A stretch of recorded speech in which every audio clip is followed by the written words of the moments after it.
Ever wonder why your breakfast leaves you crashing by 10 a.m.?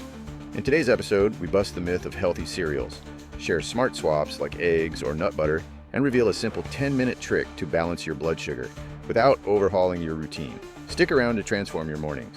Please hit that subscribe button now and turn on notifications. You won't want to miss what's coming next. Don't forget to check the description below for links to our trusted sponsors and ways you can support the show.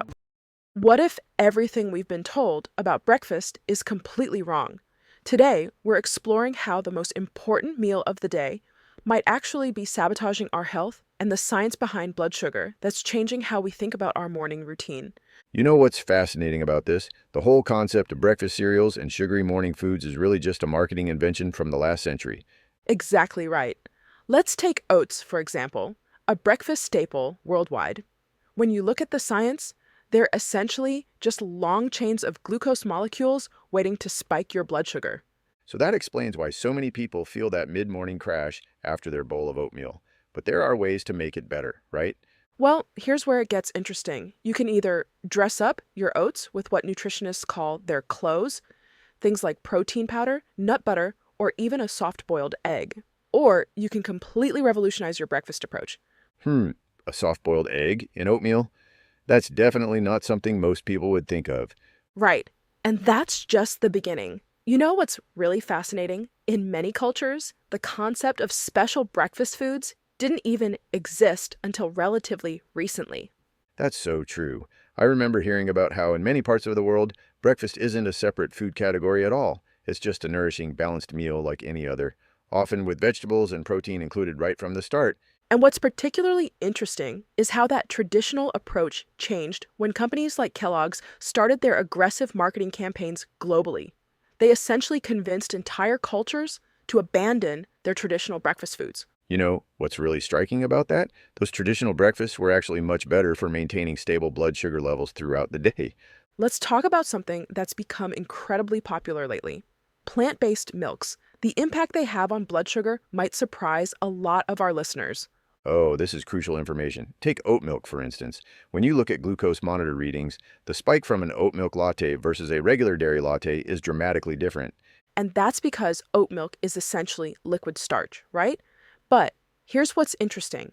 There's a hack for people who still want to enjoy their oat milk lattes. Let me guess. It has something to do with timing? Exactly. Having it after a meal rather than on an empty stomach can significantly reduce that glucose spike. And speaking of hacks, let's talk about what might be the simplest blood sugar management tool of all, movement. The research on this is fascinating. Just 10 minutes of movement after a meal can completely change how your body processes glucose.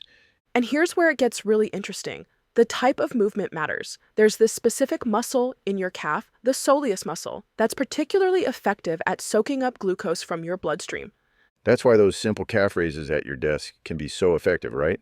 Precisely. And when you think about it from an evolutionary perspective, it makes perfect sense. Our ancestors would have been walking or moving constantly after finding food. So what would you say to someone who feels like they don't have time for a proper breakfast in the morning? Well, this is where batch preparation comes in handy. You could boil a batch of eggs on Sunday for the week, or, and this is my favorite hack, intentionally make extra dinner to have leftovers for breakfast. That's such a practical solution. And even if someone has to grab something from a coffee shop, choosing a savory option over a sweet one can make a huge difference in their day. You know what's really mind-blowing? When you look at the research on children's school performance and behavior issues, there's a strong correlation with blood sugar fluctuations. That makes me wonder how many behavioral issues in schools might actually be related to what kids are eating for breakfast. Exactly. And here's another fascinating aspect. The timing of our meals matters just as much as what we're eating. The same food can have a completely different impact on our blood sugar depending on when we eat it. That's why having fruit at the end of a meal is better than having it on an empty stomach, right? Precisely. And this brings us to another interesting point about cultural wisdom. Many traditional eating patterns naturally incorporated these blood sugar stabilizing practices without people explicitly understanding the science behind them. It's amazing how modern science is now validating what many traditional cultures seem to know instinctively. And speaking of science, let's talk about the mitochondria, these tiny powerhouses in our muscles that turn glucose into energy. Understanding how they work can completely change our approach to eating and exercise. So that's why even a simple walk after meals can make such a big difference. Exactly. Those mitochondria are basically glucose vacuum cleaners, and when we move, they start working overtime to clear sugar from our bloodstream. What would you say is the single most important takeaway for our listeners who want to start managing their blood sugar better?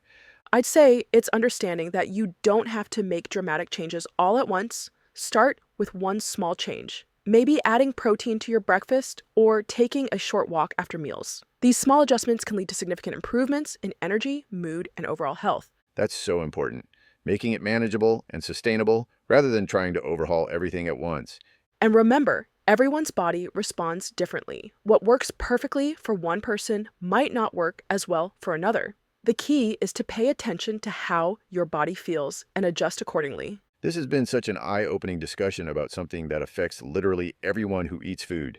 Indeed, it has. And I think we've really shown how something as simple as rethinking our breakfast or taking a short walk after meals can have profound effects on our health and daily performance. Thanks for tuning in to the Wellness Lab Digest. If this episode helped you, here are 3 quick ways to support the show. 1. Subscribe to stay updated with fresh, body-loving wellness insights. 2. Share this episode with a friend who needs this today. 3. Comment below and tell us what topics you'd love to hear next. Want to do even more? Check the video description for ways to support the show. Stay curious, stay well, and we'll see you in the next episode.